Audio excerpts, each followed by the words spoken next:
আসসালামু আলাইকুম। সবাই কেমন আছেন? আশা করছি সবাই খুব ভালো আছেন আল্লাহর রহমতে।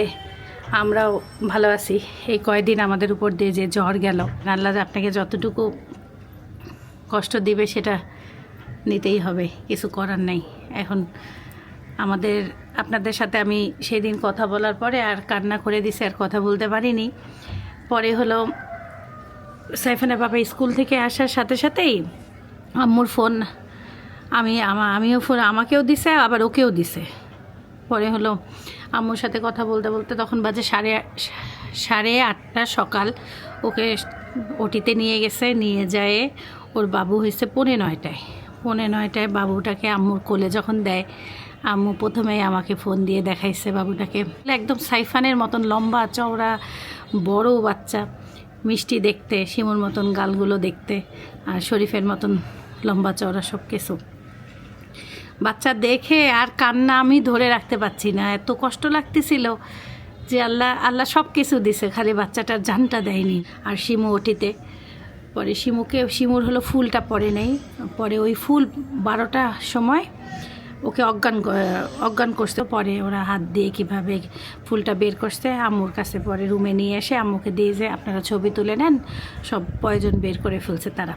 আগে থেকে ওকে একটা রক্ত দিচ্ছিল, বাবু হওয়ার পরেও একটা রক্ত দিছে। আর ওকে ওই দিনকার 7টা সন্ধ্যা 7টা পর্যন্ত ওটিতেই রাখছে, ওকে আর বেডে দেয়নি। সবাই বাবুটাকে পরে নিয়ে যায় মণ্ডলপাড়া কবরস্থানে, মাটি হয়েছে ওখানে। কৌশিক শরীফ হাসপাতাল থেকে গেছে, আর ওদের ফ্যামিলির সবার সাথে বাবুটাকে নিয়ে গেছে। আর আম্মু রূপা হাসপাতালে ছিল শিমুর কাছে। এই হলো অবস্থা। পরে হলো ওকে 12টার মধ্যে দাফন কাজ শেষ করে দেয়। আর যেসব বাচ্চা পেটে মারা যায় ওদের জানাজা হয় না, ওর জানাজা হয়নি, কিন্তু তাছাড়া সব কিছুই হয়েছে। কেমন জানি এত কঠিন ঘটনা পরিবারের উপর দিয়ে চলে গেছে, বয়ে গেছে। আপনাদেরকে আজকে আমি বলতে পারছি, ওই দিন আমি বলতেও পারছিলাম না, এমন কষ্ট হচ্ছে। তারপরে আল্লাহর রহমতে সব কাজ শেষ করে পরে সবাই আবার হাসপাতালে আসে। তো শিমুকে পরে সন্ধ্যা 7টায় রুমে দেয়, সারা রাত ওখানে স্যালাইন দিছে। পরের দিন বিকাল 5টায় 29 তারিখে, 28 তারিখের ঘটনা আপনাদেরকে বললাম, 29 তারিখ বিকাল 5টায় ওকে বাসায় নিয়ে আসে। সকালবেলা ওকে ফোন দিছি, তখন ওর সাথে কথা বললাম, তখনও কাঁদতেছে। নাম রাখছে জান্নাতুল নূর, তাই বলতেছে আপা আমি এটার নাম রাখছিলাম জান্নাতুল নূর। কোলেও নিতে পারলাম না, কষ্ট পাচ্ছে, অনেক কষ্ট পাচ্ছে। তখন ফুপাই হয়ে কাঁদতেছে। তো সাইফানা বাবা বললো তো মন খারাপ করো না, আবার তোমার বাবু হবে, আর হলো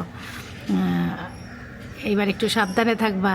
আর বলতেছে যে চিকিৎসা করাও ভালোভাবে, সব কিছুর ঢাকায় আসো। আমার কালকে যাওয়ার কথা ছিল, আজকে আমি রংপুরে থাকতাম।